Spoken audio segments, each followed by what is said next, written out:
Magandang umaga mga kaibigan. Ang pag-uusapan naman po natin sa umagang ito ay ang tungkol po sa ating obligasyon at tungkulin bilang isang moderator ng isang Facebook page. Kasi marami sa atin, even ako, naging isa ako sa mga admin ng isang Facebook page na mayroong 17,000 na mga members. Pero nawala na yun kasi nagkaroon ng violation. So, meron din naman akong mga iba pang mga Facebook page kung saan ako yung admin.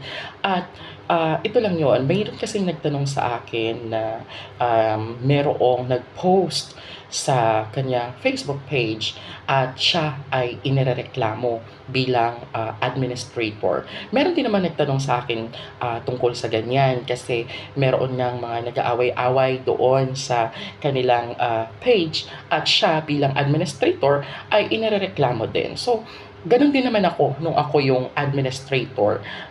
Palagi ako yung sinisisi ng mga members. Bakit daw may ganito? Bakit may ganyan? Kakasuhan daw kami mga administrator nung Facebook page. Pero ganito kasi yun. Kapag nagkaroon ng violation ang isang tao online, syempre, yan ay nakapaloob sa ating mga cybercrime, yung mga online na mga cases at kung ano-ano pa man dyan. Ganito kasi yan. Kung ikaw ay isang administrator ng isang page, hindi po otomatiko na ikaw ang may sala sa kung ano man yung mangyayari doon sa Facebook page mo. Let's say, for example, merong isang post doon na nag-violate sa copyright, or merong isang post doon ng minor de edad, or merong nag-post doon ng nudity na ninakaw lang din naman sa isang tao. Syempre, that is video and photo voyeurism, yung mga nudity na ninakaw at pinost online.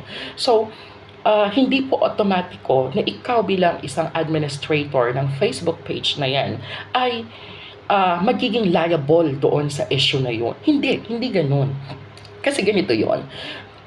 Sa Facebook page kasi, meron din namang mga online moderator. May sariling moderator yan. Kapag nag-post ng isang bagay sa iyong page at nakita ng moderator na ito ay naglabag or nag-violate ng mga rules and regulation ni Facebook, automatic naman nila shutdown yung post.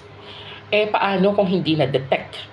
Tapos, nagkaroon na ng issue. Ngayon, ikaw bilang isang administrator, ikaw ay magiging liable lamang kung mapapatunayan na meron kang alam or knowledge doon sa post na yon. Kung alam mo na ganun yung ipopost nila, pinayagan mo, you have consented it, yan, magiging liable ka.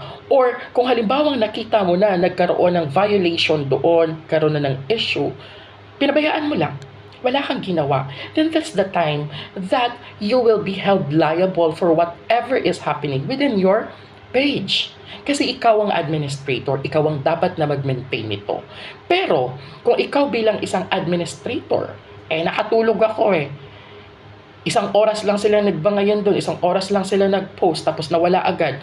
Tapos ngayon, nakita ko ang dami ng post dahil ganito daw nung nakaraan, ay nung a few hours ago, merong ganitong post, merong ganito. Hindi ko naman alam, kasi hindi naman 24 hours nakatutok yung mata ko doon sa Facebook page na yon. So, if you don't have the knowledge of the post and you did not consent it, then you will not be held liable for that issue. Kung hindi mo naman kinonsinte yung mga malicious post na yon, hindi ka liable. Yun lang yun. So, wag po tayong matakot na sasabihin nila na ikaw na yung may kasalanan dahil administrator ka. No, it's not. It will depend on the situation. Kung ikaw mismo ang nag-consent, ikaw ang may alam, ikaw ay nagpabaya, then meron kang pananagutan. Pero kung hindi mo alam, hindi mo kinonsente, hindi mo pinabayaan yung iyong Facebook page at pinama mo yung mga mali nila, ikaw ay walang kasalanan at hindi ka dapat kasuhan. Ganun lamang po.